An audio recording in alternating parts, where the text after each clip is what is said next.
Welcome to Hub History, where we go far beyond the Freedom Trail to share our favorite stories from the history of Boston, the hub of the universe. This is episode 289, The Mather Borealis. Hi, I'm Jake. This week, I'm talking about the sudden appearance of the Northern Lights in the sky over Boston in December 1719. Bostonians were astounded at the spectacle of lights dancing in the sky, a sight that nobody alive could remember seeing before. One of the Bostonians who watched in astonishment was Cotton Mather. Mather was a Puritan minister, the son and grandson of Puritan ministers, but he also considered himself a natural philosopher. He had a scientific mind, and when he wasn't busy presiding over church services or executions, he was a close observer of the world around him. Confronted with this unprecedented natural phenomenon, Cotton Mather was torn. His instinct was to see signs and portents in the lights in the sky, but the world around him was changing, and his fellow natural philosophers were more likely to see the clockwork rules of Newtonian physics than the hand of God or the devil moving the universe around them. But before we talk about Cotton Mather's experience of the aurora borealis, I just want to pause and thank everyone who supports the show on Patreon.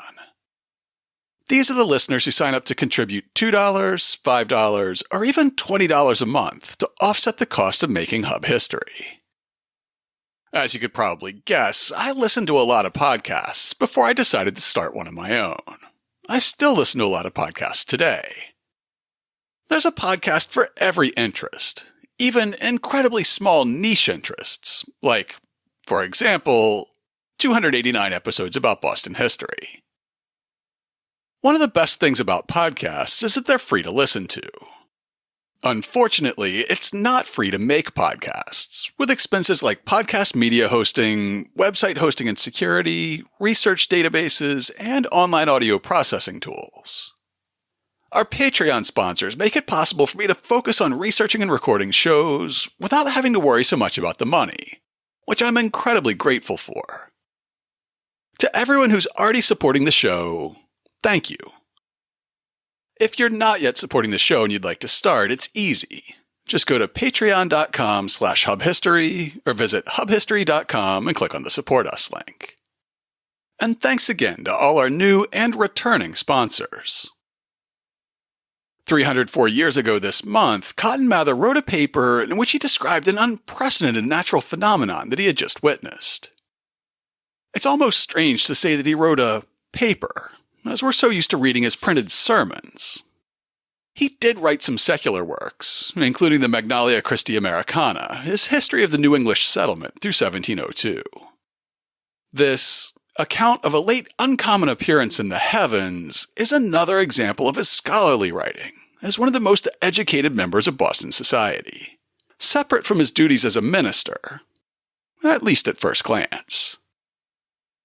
In December 1719, he wrote, "On the 11th of this December, 1719, in the evening, we were here at Boston pretty much surprised with a luminous appearance in the northern part of the heavens, which extended in the form of an arch from the northwest unto the northeast a considerable way. It was a sort of a cloud, but so thin that the stars could be seen through it, and first of a lighter, but anon of a redder and more bloody aspect. The region of it was much higher than the ordinary clouds, which were plainly seen moving below it. Of this we were soon more fully satisfied, when we received accounts from our friends. They saw a glade of light grow from a smaller bulk, first into paler flames, and then into redder, and so into the color of blood. And that, as another, the red was darker at the western end of it, and brighter at the eastern. It seemed something to expire and then to revive again. As midnight came on, it renewed with what was commonly thought a more terrible aspect than in the former part of the evening. Yea, some hours after that, it so revived that people at work about their sawmills perceived their trees to look red with the reflection of it, and they could see to manage their work by it, as if the light of the moon, which was now set, had favored them. Mather had witnessed the northern lights, the aurora borealis that tourists now flock to Iceland to try to see. It's caused by the collision of charged particles from the sun with the Earth's atmosphere. The aurora can appear as a variety of colors, including green, red, and blue, and also purple. It can appear as a variety of shapes, including arcs, curtains, and spirals. It's most commonly seen in the winter months, when the nights are long and dark. It's also more common during periods of high solar activity. The aurora borealis, or northern lights, is caused by the interaction of the Earth's magnetic field with the solar wind, a stream of charged particles that's constantly streaming out and away from the sun. In the Earth's atmosphere, these particles collide with molecules of gas, releasing energy in the form of light. The color of the light depends on the type of gas that's being excited. For example, oxygen emits green light, while nitrogen emits red light. Across the Charles in Cambridge, a Harvard astronomer was also watching the skies that night. Thomas Roby had been the driving force in overhauling the math and physics programs at Harvard to incorporate the recent theories of Isaac Newton, and he kept a regular log of his observations of the weather by day and his observations of the heavens at night using his 8-foot telescope. If Mather represented a link to Boston's Puritan past, Roby was the scientific future. Both men were Harvard-educated, and both Cotton Mather and Thomas Roby published their observations on the December 1719 aurora. Thus, it's a bit curious that only Roby gets credit for creating the first scientific paper by an American to be published in America. In his account, he describes the same phenomenon that Cotton Mather also described in his account, though Roby at times includes more details about how the lights in the sky seem to move. December 11th, 1719. This evening, about 8 o'clock, there arose a bright and red light in the east-northeast, like the light which arises from a house when on fire, which soon spread itself through the heavens from east to west, reaching about 43 or 44 degrees in height, and was unequally broad. It streamed with white flashes or streams of light down to the horizon, as most tell me, very bright and strong. When I first saw it, which was when it had extended itself over the horizon from east to west, it was brightest in the middle, which was from me northwest, and I could resemble it to nothing but the light of some fire. I could plainly see streams of light rather than ordinary, and there seemed to me to be an undulating motion of the whole light. So thin was this light as that I could see the stars very plainly through it. Below this stream or glade of light, there lay on the horizon some thick clouds, which, a few hours after, arose and covered the heavens, bright on the tops or edges. It lasted somewhat more than an hour, though the height of its red color continued but a few minutes. About 11 the same night, the same appearance was visible again, but the clouds hindered its being so accurately observed as I could wish for. Its appearance was now somewhat dreadful. Sometimes it looked of a flame, sometimes a blood-red color, and the whole northeast horizon was very light and looked as though the moon had been near her rising.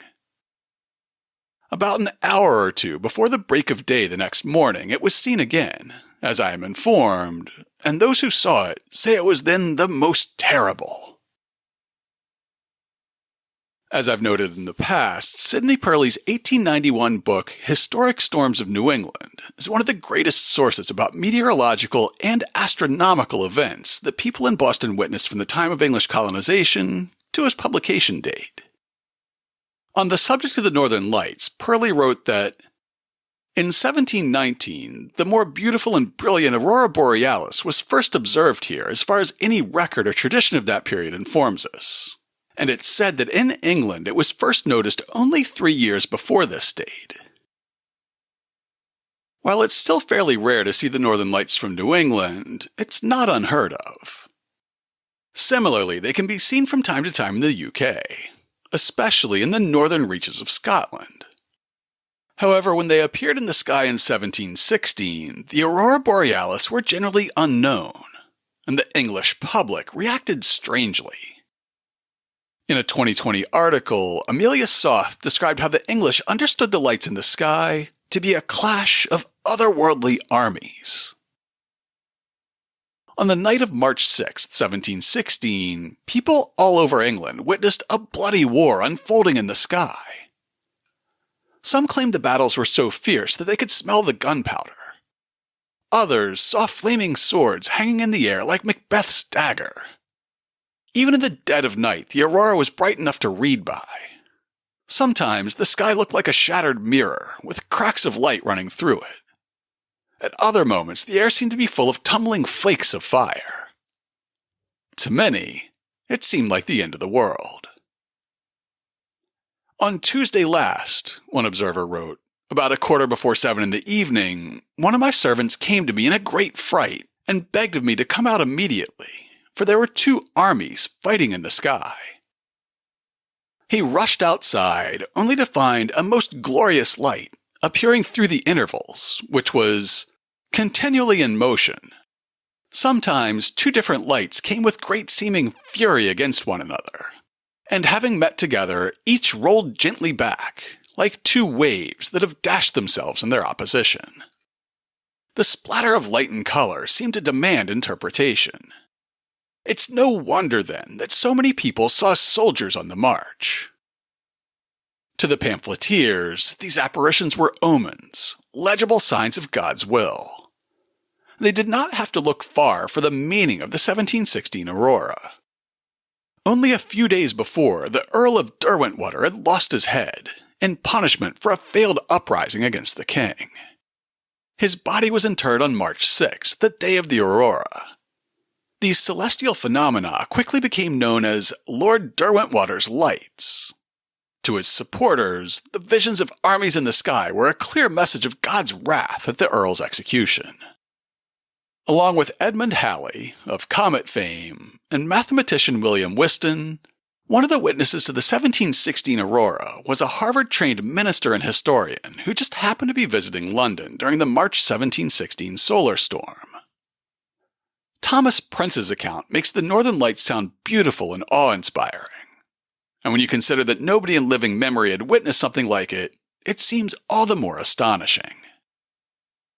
There seemed to be a great stream of smoky light rising in the northeast, reaching from near the earth, ascending and waving like the light of a great house or bonfire in the dark evening, about a half-mile off, which we therefore thought it at first to be, but soon altered our minds when we saw it increasing in breadth, length, and brightness, and pushing forwards, retreating and advancing in the shape of a broadsword, and like the shooting vibrations of a very high blaze, until it extended to the point over our heads. As it increased in bigness, so it did likewise in the swiftness and fury of its motion, and grew by degrees into a bluish red and fiery color, almost like to that of the flame of brimstone.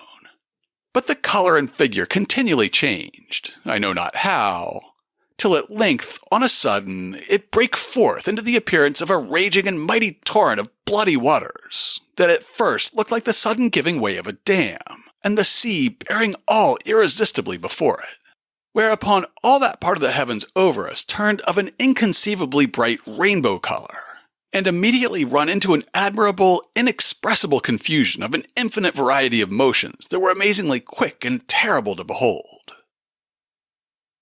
While it seems strange to us that the aurora borealis was so unheard of in England in 1716 as to make people believe they were witnessing a battle in the clouds, there is an explanation. Today, you or I may have never seen the aurora borealis, but we know someone who has, or we've seen pictures, or we've at least read about the phenomenon. I've actually seen the aurora once, when I was young enough that I barely remember it now in my mid-40s.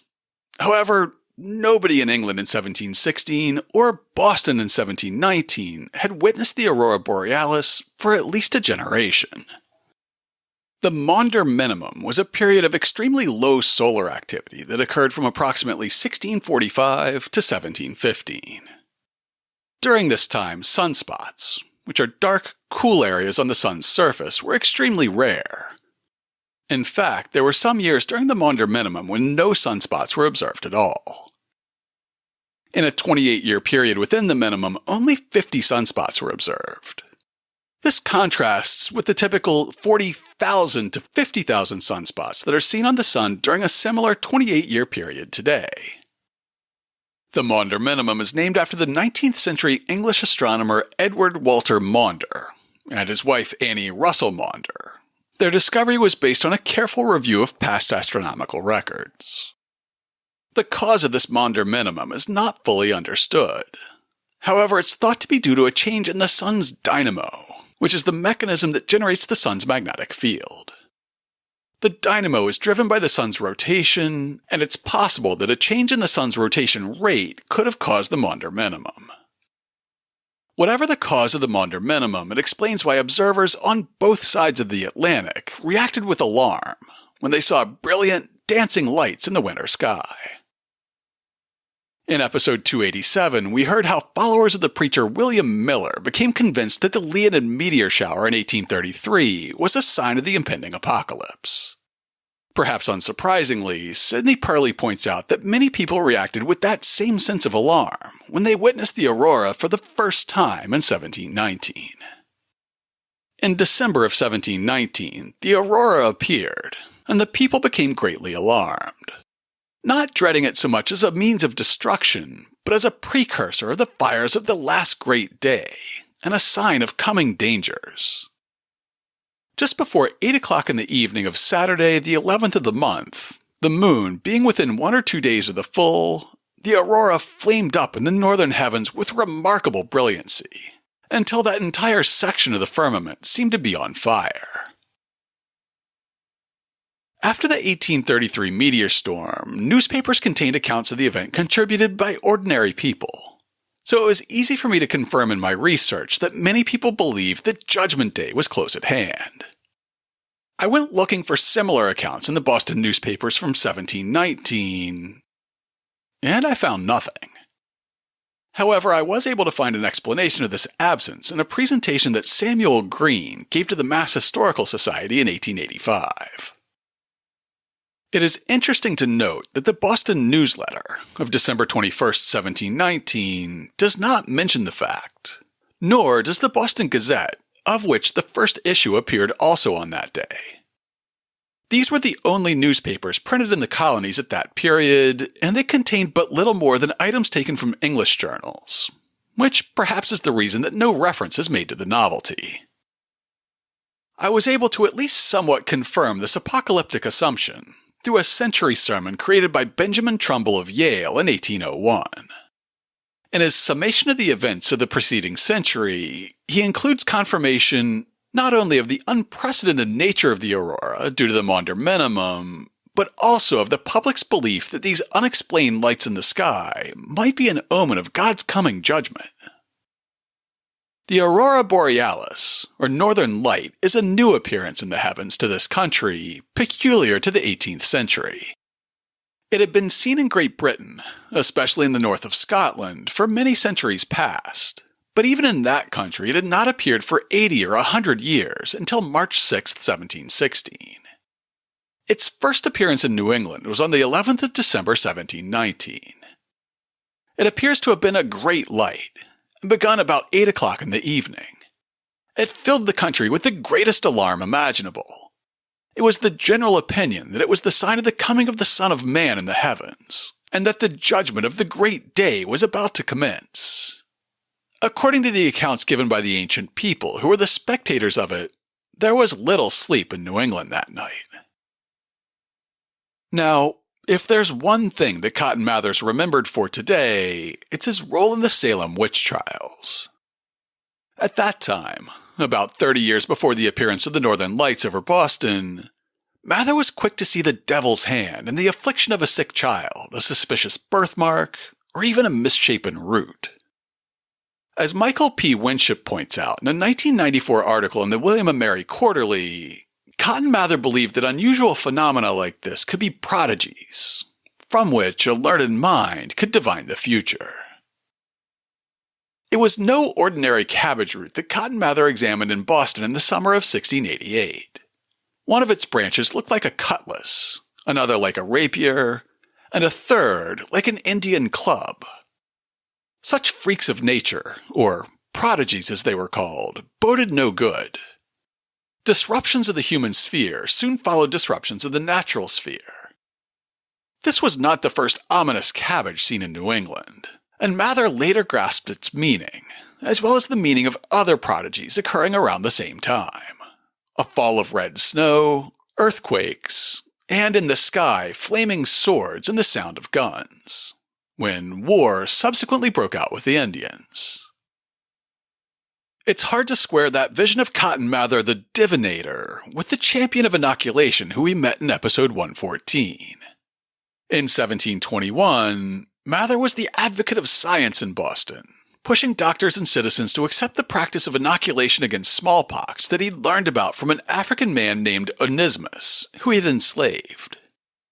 Even in the face of death threats, Mather prevailed, and he collected enough scientific evidence to show that the death rate among inoculated Bostonians was a fraction of that in the general public. How did Cotton Mather, who documented the signs and symptoms of witchcraft in his book Remarkable Providences, go on to become the champion of science some 40 years later? In his paper, Winship argued that Mather abandoned prodigies and prognostications after the witch trials. Thereafter, prodigies silently disappeared from Mather's publications. In the Magnalia, finished in 1698, Mather erased many of the prodigies of New England's past. The famous comet that blazed before John Cotton's death vanished, and no cabbages sent forth prophetic roots. The monstrous births of the antinomian leaders, too prominent in New England's history to be ignored, were handled discreetly. Mather noted that Anne Hutchinson's miscarriage was generally considered to have been prodigious, but he added that those present at the birth found nothing exceptional, only a false conception. With Mary Dyer's monster, Mather, in an eerie passage, chose to emphasize the sorcery of the midwife, Jane Hawkins, rather than Dyer's deformed fetus. Only the armies heard in the sky before King Philip's War retained their full prodigious glory. In his paper describing the aurora that he witnessed from Boston, Mather publicly wrestles with his former tendency to find signs and signals in natural phenomena, writing, "Indeed, it is a weakness to be too apprehensive of prodigies in all uncommon occurrences. Yea, some things may be thought to be prodigies, which may really be kindnesses to the world, among which things we may particularly reckon exploded meteors. Be sure, people are never more fanciful and whimsical, their imaginations are never more fertile than when they have uncommon occurrences in the clouds to work upon. And it becomes not serious Christians to be dismayed at the signs of heaven as the heathen are dismayed at them." The scientist Thomas Roby speculated that the aurora was caused by the same sulfurous particles that he thought caused summer thunderstorms when they were forced out of the ground and up into the sky, so he didn't quite have the phenomenon figured out either. That didn't stop him from poking a bit of fun at Cotton Mather and at the uneducated masses who thought they had seen a sign of the coming apocalypse. As to prognostications from it, I utterly abhor and detest them all, and look upon these to be but the effect of ignorance and fancy, for I have not so learned philosophy or divinity as to be dismayed at the signs of heaven. This would be to act the part of a heathen, not of a Christian philosopher. And here I would entreat you to take me right, for I don't mean that this sight was not surprising to me, for I have said it was before. But I only mean that no man should fright himself by supposing that dreadful things will follow, such as famine, sword, or sickness. Nor would I be understood to imagine that there will not be fearful sights in the heavens before the great and terrible day of the Lord. Mather hit back at Roby, not by arguing against a natural basis for the phenomenon they had both witnessed, but by pointing out the overconfidence of what was then a very new form of science. It is remarkable to see how much we are left in the dark, and how much our philosophy is now at a loss about the lights that are ever now and then enkindled in the heavens, and that are so near unto us. We may talk some fine things about the sulfur and the niter and the je ne sais quoi in the composition of them, and make ourselves be admired for our learned jargon among them that have not learned the language. That comment about sulfur is of course a jab back at Thomas Roby and his sulfurous particles, Mather continues, "We may also propound unto consideration how far the origin of such a northern twilight as our late one may be found in that constant Milky Way of the sun, or glade of light, which every year strikes from that part of the horizon where the sun sets, up towards and almost unto the Pleiades in the latter end of February and the beginning of March, whereof there is in the posthumous works of Dr. Hooke an account endeavoured. But still the old philosopher's ingenuous cry of 'darkness, darkness' will return upon us." Perhaps Cotton Mather's invocation of darkness, or the blind spots of science, has less to do with his own changing relationship with signs and prodigies, and more to do with his sense of vanity. The world of science was changing around him, and it was important to Cotton Mather to remain a respected member of the intellectual community. Winship wrote, "Mather was a keen student of prodigies. It may seem incongruous that he also avidly followed developments in science. The reconfiguration of science that had been taking place in England since the 1650s posited a world in which God manifested himself in natural laws, not through irregular providential meddling. Historians have noticed that Mather had a sometimes uneasy relationship to the new science. Some, however, have projected on him fears that there's little evidence he felt, such as Pascalian alarm over the infinity of space, or dread over the atheistic implication of mechanism. In general, historians believe Newtonianism, with its God-directed regular laws of nature, stilled Mather's anxieties about science. Left to his own devices, Mather would have been able to reconcile Newtonian physics and prodigies with little difficulty. But he was not left to his own devices. Rather, he grew aware that the transatlantic learned culture in which he avidly located himself scoffed at prodigies and dismissed those who believed in them as vulgar enthusiasts. Thus, Mather realized that his attachment to prodigies put him at risk of ostracism from that culture. He never felt threatened by science itself, as he understood it. The source of his anxiety was the limitation on legitimate speech within the circles promulgating the new science. Like many of his contemporaries, Cotton Mather was happy to believe in Newtonian physics, with a well-ordered universe following natural laws and mechanisms that had been set in place by the all-powerful God of the Bible. Even in his secular paper on the aurora, he makes the argument that the faithful could see a divine hand among natural events, without arguing that it had to portend the second coming. Our sacred scriptures do sufficiently assure us that the angels, both good and bad, are sometimes particularly concerned about the meteors in this atmosphere, the tempests and the thunders raised there. Yea, that the heavens do rule, and the invisible world has an astonishing share in the government of ours. As unphilosophical as it may seem to talk at this rate, the further our improvements in philosophies are carried on, the less will it be found unreasonable. The uncommon occurrences in the heavenly places of our atmosphere have doubtless their natural causes, and yet they may rationally enough set the admiring and amazed spectator a-thinking. What unknown things may be doing among the rational inhabitants of those regions? This we do know, that there shall be fearful sights and great signs from heaven, and there shall be signs where we see the sun and moon and stars, and the powers of heaven shall be in commotions, and it is possible, be at work in producing some of the fearful sights, among the forerunners of a day that all sober men do look for. The times they were a-changing, and the old Puritan was doing his best to change along with them. He may not have been willing to change his deeply held belief in the hand of God in the world around him, but he was at least willing to hew to the new political correctness. In a 2010 article about superstition in early America, Andrew Gardner writes that this shift may have been deeper than just choosing the right words. Mather's generation was the first to have to ask whether its world and its long-held beliefs were right. In 1719, the Northern Lights unexpectedly lit up New England's night skies. Some were fearful for their future. Mather was not quite convinced, and pursued his investigation of the aurora borealis with a suggestion that it was not unreasonable to suppose that angels were responsible. Yet by 1726, 2 years before his death, Mather was in print, telling people to ignore superstitious fancies about eclipses or comets. Perhaps he'd come full circle. Was Cotton Mather a victim of early 18th century cancel culture? He had adapted to the changing standards of acceptable language among the philosophical or scholarly class he so desperately wanted to remain part of. On the other hand, he was only about 2 years away from his famous advocacy for inoculation. Perhaps his mindset was genuinely changing. Or perhaps, as Michael Winship pointed out in his 1994 article, Cotton Mather was still trying to balance with one foot in each world. Mather had learned and adapted to the new priorities of learned culture, but he was not comfortable with them.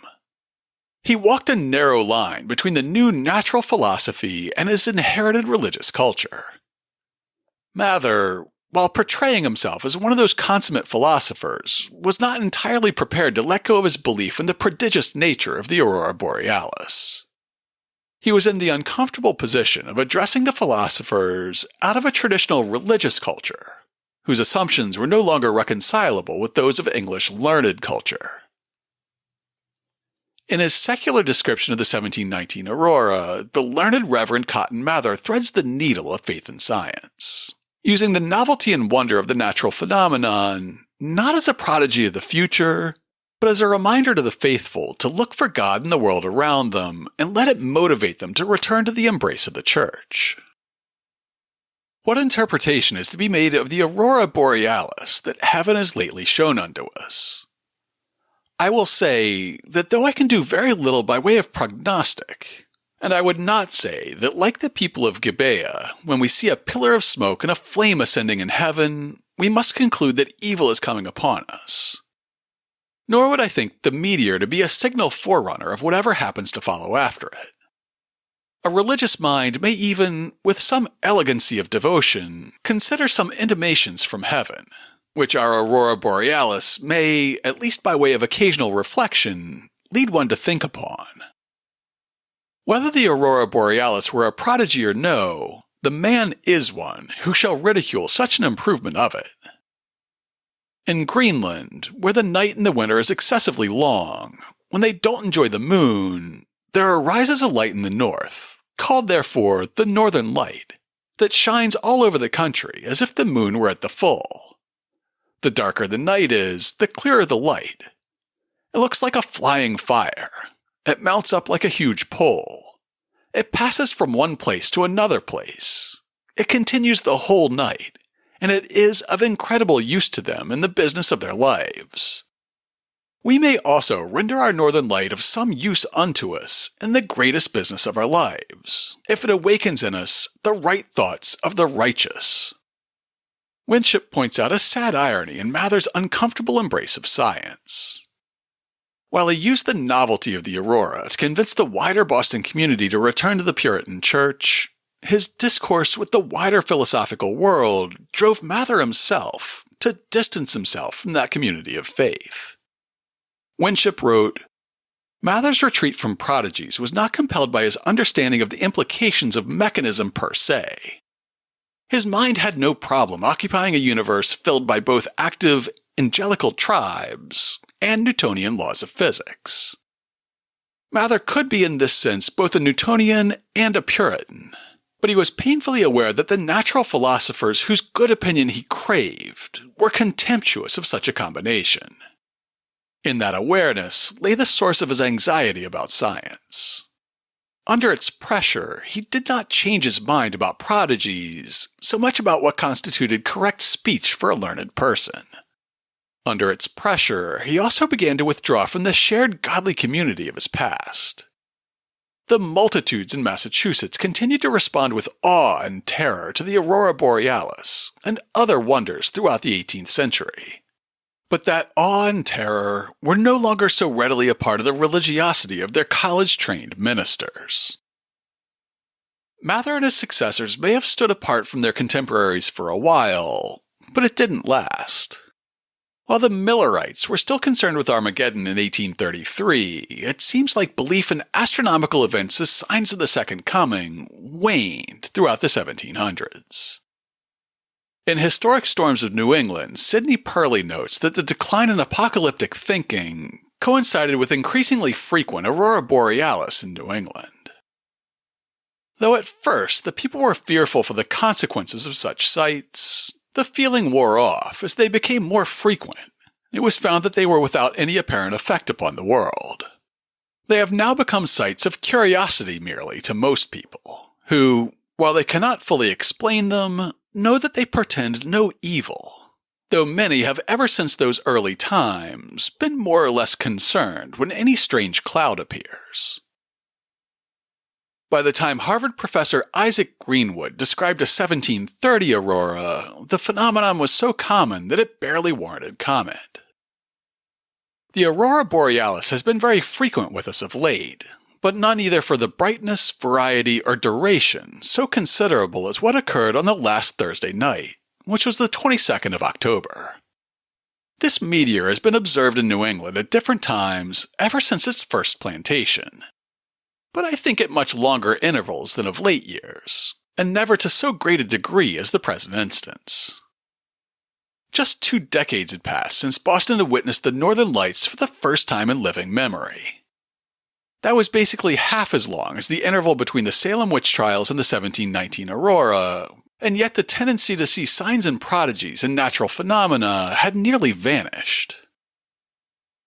Today, you're unlikely to see the aurora borealis from Boston. Not because of a change in the solar cycle or any disruption in natural systems, but simply because the aurora is only visible in deep darkness, and it's nearly impossible to escape our city's lights. That's unfortunate because there have been some recent geomagnetic events that I wish I'd seen under a dark sky. Writing for NASA, Adam Voiland says, in late April 2023, a severe geomagnetic storm in Earth's magnetosphere led to an especially vivid display of the aurora. During the peak of the event, colorful lights illuminated skies well beyond the polar regions, where the atmospheric phenomenon is most common. As the northern lights lit up skies in places as far south as Arizona and Arkansas in the United States, so did social media and news sites with dazzling photographs of rays, sheets, and curtains of color dancing in the night sky. I guess our saving grace was April weather in Boston. Even without the lights of the city, we wouldn't have seen the aurora from Boston in April, as reported by Justin Godnick for NBC 10 Boston. All of New England had the opportunity to view this amazing display of the northern lights, but cloud cover prevented many from enjoying it. Prime locations for viewing included most of Connecticut, western Massachusetts, and southern Vermont, while New Hampshire, eastern Massachusetts, and Maine were socked in with cloud cover and drizzle for most of the night. Anyone who's interested in this show probably lives close enough to Boston that the night sky never gets truly dark. The next time a good aurora is predicted, let's all go up to Maine or somewhere dark and look to the north.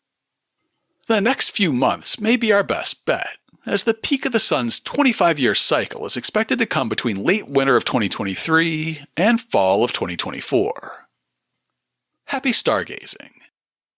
To learn more about Cotton Mather and the 1719 aurora borealis, check out this week's show notes at hubhistory.com/289.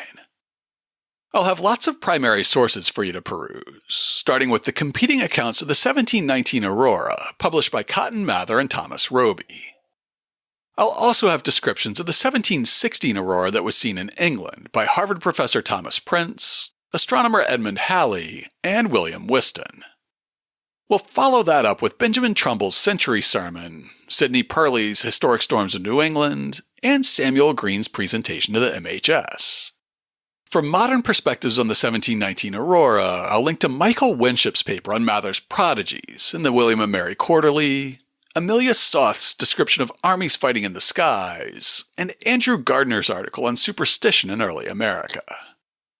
I'll also have some pictures of the aurora borealis for you to peruse, both some sketches made by Isaac Greenwood of the aurora seen from Cambridge in 1730, and some photos taken by my dad the one time I saw the aurora back in the 80s sometime. This week I owe a debt of thanks to a listener named Horace, who originally suggested this week's topic and indirectly convinced me to work on episode 287 about the 1833 Leonid meteor shower. Back in January 2023, in the comments section for episode 266, which was about the first street lamps in Boston, Horace made this suggestion. Dark streets may have confounded those about at night, but dark skies made city dwellers more aware of the stars and moon than they're likely to be today. In 1719, the people of Boston and the surrounding areas were astonished and frightened by the first bright appearance of the aurora borealis in many years. Auroras were rare during the Maunder minimum when solar activity was low. When I looked into this event a few years ago, prior to writing a small article, I found that Cotton Mather and astronomy enthusiast Thomas Roby wrote dueling pamphlets on the display. The older Mather and the younger Roby having different opinions on what portended. If you'd like to suggest an episode topic like Horace did, you can email podcast@hubhistory.com. We are Hub History on Twitter, Facebook, and Instagram, and most active on Twitter. If you're on Mastodon, you can find me as @hubhistory@better.boston. Or just go to hubhistory.com and click on the Contact Us link. While you're on the site, hit the subscribe link, and be sure that you never miss an episode. If you subscribe on Apple Podcasts, please consider writing us a brief review. If you do, drop me a line, and I'll send you a Hub History sticker as a token of appreciation. That's all for now. Stay safe out there, listeners.